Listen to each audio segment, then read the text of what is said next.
Assalamualaikum warahmatullahi wabarakatuh. Selamat pagi siswa Indonesia, siswa yang berkarakter dan berprestasi semuanya. Pagi ini kita akan belajar bersama taklim lagi, yakni pendidikan agama Islam. Oleh karena itu, pada kesempatan pagi yang ini kami sampaikan selamat menikmati pembelajaran PJJ ini. Mudah-mudahan bisa bermanfaat buat kita semuanya. Amin. Silakan untuk bisa menyaksikan. Anak-anak Indonesia, judul pembahasan kali ini adalah lebih dekat kepada Allah dengan mengamalkan sholat sunnah.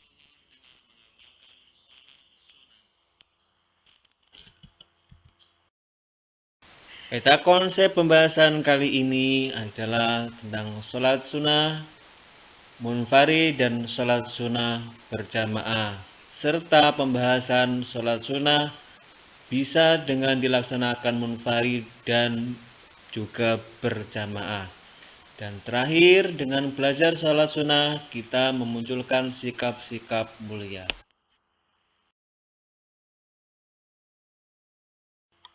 Tujuan pembelajaran setelah siswa mengikuti kegiatan pembelajaran ini dengan baik, diharapkan semuanya dapat menjelaskan pengertian sholat sunnah dengan benar, menjelaskan macam-macam sholat sunnah berjamaah, munfarid, dan berjamaah atau munfarid dengan benar, menjelaskan hikmah sholat sunnah dengan benar, dan mendekatkan diri kepada Allah Subhanahu wa Ta'ala melalui sholat sunnah.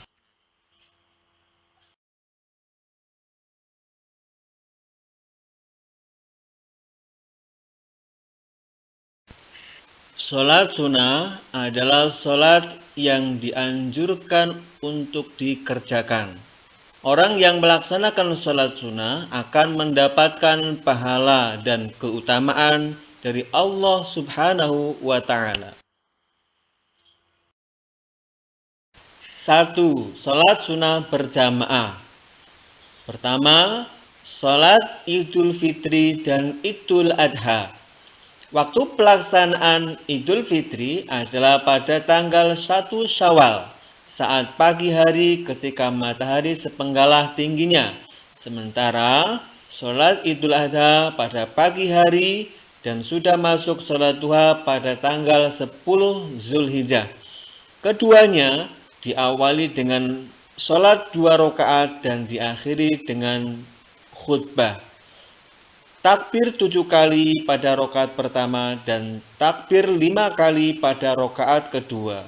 Di antara takbir dibaca bacaan subhanallah walhamdulillah wala ilaha illallah wallahu akbar. Kedua, sholat kusuf atau khusuf. Sholat ini dilakukan sebanyak 2 rakaat dengan cara sebagai berikut.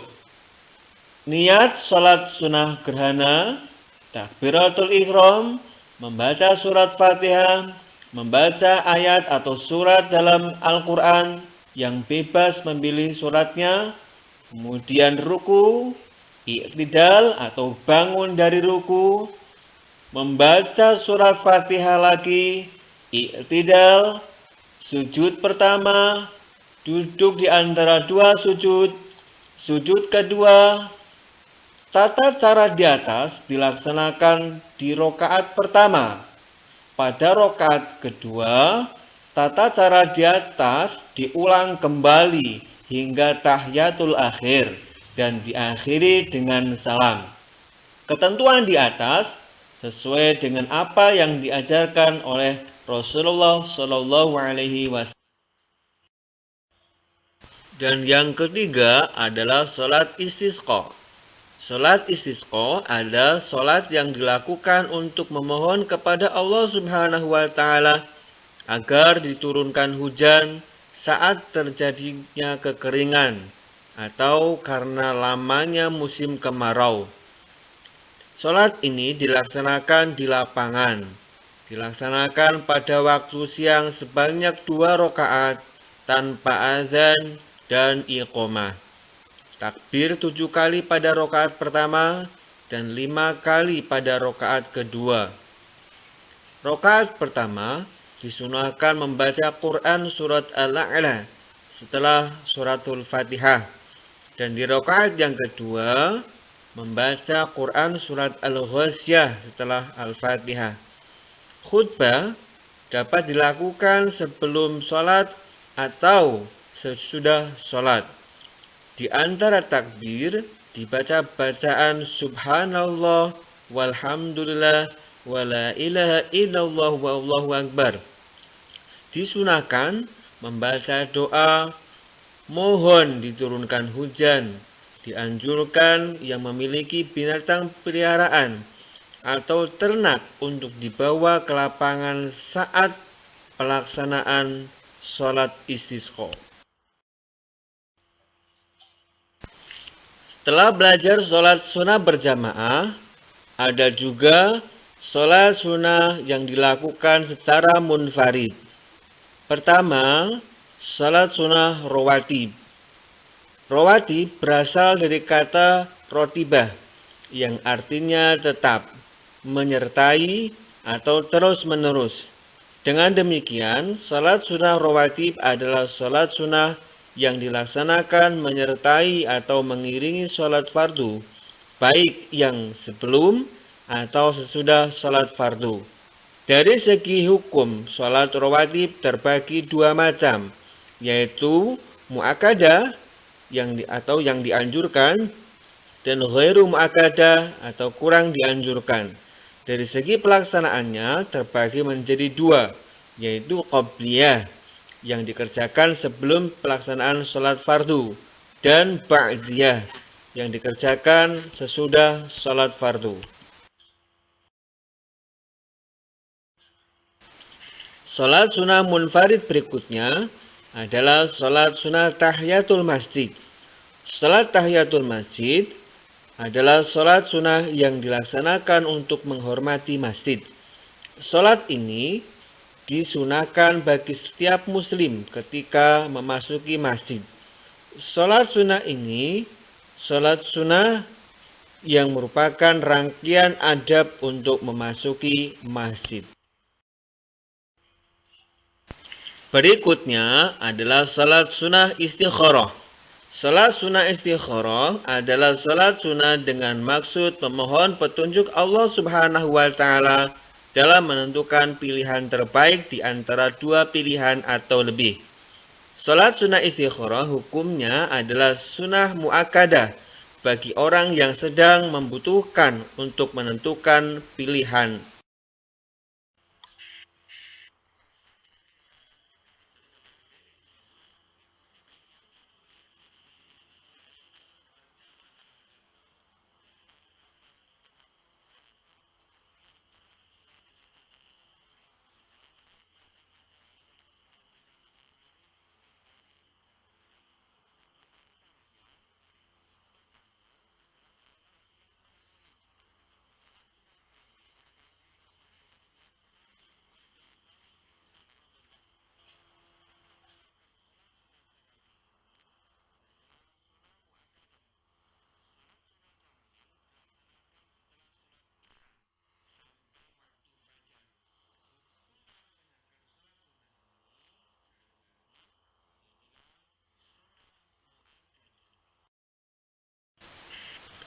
Berikutnya adalah sholat sunnah witir.